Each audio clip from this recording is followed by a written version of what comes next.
ప్రభుత్వ వ్యతిరేక ఓటు అనేది ప్రజలు కూడా ఏ స్థాయిలో చంద్రబాబు నాయుడిని ద్వేషించుకుంటా ఉన్న పరిస్థితి ఉంది అని అంటే ఆ ద్వేషం ఈ స్థాయిలోకి ఇప్పటికే సంవత్సరం కాలంలోనే వచ్చింది. గ్రామాల్లో మొట్టమొదట కనపడేది ఏమిటి? ఈ స్థాయి నుంచి పిల్లోళ్ళు మొదలు పెడతారు. ఈ స్థాయి నుంచి పిల్లోళ్ళు మొదలు పెడతారు. చంద్రబాబు నాయుడిని ప్రశ్నించడం, చంద్రబాబు నాయుడు గారి కార్యకర్తలను ప్రశ్నించడం, చంద్రబాబు గారి నాయకులను ప్రశ్నించడం, ఈ స్థాయి నుంచి చిన్నపిల్లలు సైతం మొదలు పెడతారు. నా 15,000 సంగతి ఏమిటి అని ఈ స్థాయి నుంచి పిల్లలు మొదలు పెడతారు. ఎన్నికలప్పుడు ఏమని చెప్పాడు? ఇంటింటికి పోయాడు, ఇంటింటికి కరపత్రాలు పంచినారు, ఇంటింటికి బాండ్లు అన్నాడు, ఇంటింటికి పోయి ఏం చెప్పినాడు? ఇంట్లో చిన్నపిల్లలు మీ ఇదే పాలకొల్లు నుంచి వచ్చిన కార్పొరేటర్లకు అయితే ఇంకా బాగా చక్కగా తెలుసు. ఆ మంత్రి రామానాయుడు అనే ఆ మంత్రి ఆయన మాట్లాడిన మాటలు వైరల్ అవుతూ ఉంటాయి. ఇప్పుడు ఈ రోజుకి కూడా సోషల్ మీడియాలో ఆయన మాట్లాడిన వీడియో టేపు. ఆయన ఏమన్నాడు? ఇంటింటికి ఆయన పోతాడు, ఆయనతో పాటు కార్యకర్తలు అందరినీ పంపించాడు. అక్కడ పోయి ఏమంటాడు? చిన్నపిల్లలు కనపడితే నీకు 15,000, నీకు 15,000, నీకు 15,000. అదే ఇంట్లో నుంచి వాళ్ళ అమ్మ బయటకు వచ్చింది, పిల్లల అమ్మ, వాళ్ళ చిన్నమ్మ. వీళ్ళు బయటకు వస్తే వాళ్ళని చూడగానే, వాళ్ళని చూసిన వెంటనే నీకు 18,000, నీకు 18,000, నీకు 18,000 అంటాడు. సంతోషమా అని అంటాడు. మళ్ళా అంతలో ఇంట్లో నుంచి ఈ చిన్నమ్మలు, ఈ అమ్మలు, వాళ్ళ అమ్మలు బయటకు వచ్చినారు. వాళ్ళని చూడగానే నీకు 50 ఏళ్ళ వయసు కదా, మీకు 48,000, నీకు 48,000, నీకు 48,000 అన్న మొదలుపెట్టినాడు. అంతటితో ఆగల. ఇంట్లో నుంచి 20 ఏళ్ళ పిల్లోడు వస్తే ఇట్లా చూసి నీకు 36,000, నీకు 36,000, నీకు 36,000 సంతోషమా అన్నాడు. అంతటితో ఆగల. ఆ ఇంట్లో నుంచి ఒక రైతు బయటకు వచ్చినట్టు కండువా కప్పుకొని, రైతు అని చెప్పి ఎప్పుడైతే చూశాడో నీకు 26,000, నీకు 26,000, నీకు 26,000 అన్న మొదలుపెట్టాడు.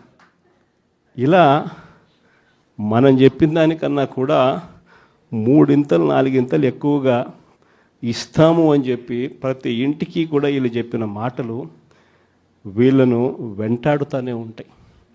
ఏ ఒక్కరింటికి వీళ్ళు వెళ్ళలేని పరిస్థితి రాష్ట్రంలో ఈరోజు నెలకొని ఉంది. ఒకవైపున ఇలాంటి రాజకీయ పరిస్థితులు ఒకవైపున ఉన్నాయి.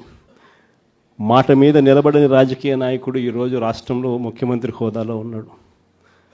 మాట ఇస్తే ఆ మాట తప్పడం కోసమే, ఆ మాట అంటే వెన్నుపోటు పొడవడమే అని చెప్పి డెఫినేషన్ ఇస్తూ రాజకీయాలు చేస్తూ ఉన్న వ్యక్తి ఈరోజు ముఖ్యమంత్రి స్థానంలో కూర్చొని ఉన్నాడు. మరోవైపు రాష్ట్రంలో ఏది కూడా పట్టించుకునే పరిస్థితి లేదు. ఈరోజు స్కూళ్ళన్నీ కూడా నిర్వీర్యమైపోయిన పరిస్థితి కనిపిస్తుంది. ఇంగ్లీష్ మీడియం బడులు గాలికి ఎగిరిపోయిన పరిస్థితులు. గోరుముద్ద అన్న పథకం ఈరోజు కనీసం తినడానికి ఇబ్బందికర పరిస్థితులు పిల్లలు ఉన్న పరిస్థితులు ఈరోజు ఆ పథకం వెళ్ళిపోయిన పరిస్థితి. నాడు నేడు పనులు ఆగిపోయిన పరిస్థితులు. పిల్లల చేతుల్లో ట్యాబులు పెట్టి 8వ తరగతికి వచ్చేసరికి చిక్కటి చిరునవ్వుతో పిల్లలు కనిపించే పరిస్థితి ఈరోజు తెరమరుగైపోయింది. అమ్మఒడి అనే పథకంతో పిల్లలను ప్రోత్సహిస్తూ బడులకు పంపించే తల్లులకి ఈరోజు కనీసం పలకరించే పరిస్థితి కూడా లేని పరిస్థితిలో బడులు తయారయ్యాయి. మరోవైపున పేదవాడి వైద్యం గురించి కనీసం ఆలోచన చేసే పరిస్థితిలో కూడా ఈ ప్రభుత్వం లేదు. ఏ పేదవాడికైనా కూడా వైద్యం అవసరమైనప్పుడు ఆ పేదవాడికి ప్రభుత్వం తోడుగా ఉంది అన్న భరోసా ఇవ్వగలగడం ప్రభుత్వ కనీస బాధ్యత. అలాంటిది ఆరోగ్యశ్రీకి ప్రతి నెల కనీసం నెలకు 300 కోట్ల రూపాయలు ఖర్చు అవుతుంది. ఈ ప్రభుత్వం వచ్చి 12 నెలలు. ఆరోగ్యశ్రీ బిల్లులు ఇప్పటికే 3,600 కోట్లు దాటాయి. ఆరోగ్యశ్రీ బిల్లులు ఇవ్వడంలో ఆరోగ్య ఆసరా గురించి పట్టించుకునే పరిస్థితి లేదు. ఆరోగ్యశ్రీ బిల్లులు ఇవ్వక, ఆరోగ్య ఆసరా గురించి పట్టించుకోక ఈరోజు ఏ పేదవాడైనా కూడా వైద్యం కోసం ఏదైనా హాస్పిటల్కి పోతే ఆ హాస్పిటల్లో ఈరోజు డాక్టర్లు పేదవాడికి వైద్యం అందించే పరిస్థితిలో లేరు. డబ్బులు కడితేనే వైద్యం అందిస్తాము అని చెప్పి ఈరోజు పేదవాడిని డబ్బులు కడితే తప్ప వైద్యం అందని పరిస్థితిలోకి అప్పుల పాలు చేస్తూ ఉన్న పరిస్థితి ఈరోజు రాష్ట్రంలో. ఏ రైతుకు కూడా ఈరోజు గిట్టుబాటు ధర రావడంలా, ఏ పంటకు ఈరోజు గిట్టుబాటు ధర రావడంలా. మళ్ళీ దళారీల వ్యవస్థ వచ్చేసింది. ఆర్బీకే వ్యవస్థ కుప్పకూలిపోయింది. ఈ క్రాపింగ్ గాలికి ఎగిరిపోయింది. ఉచిత పంటల బీమా కంటికి కనపడకుండా తెరమరుగైపోయింది. పంటలు ఏదైనా వరదలు వచ్చినా నష్టం వచ్చినా వెంటనే సీజన్ ముగిసేలోగానే ఆదుకునే ఇన్పుట్ సబ్సిడీ కార్యక్రమం సీజన్లు ముగుస్తూ ఉన్నా కూడా పట్టించుకోలేని పరిస్థితి.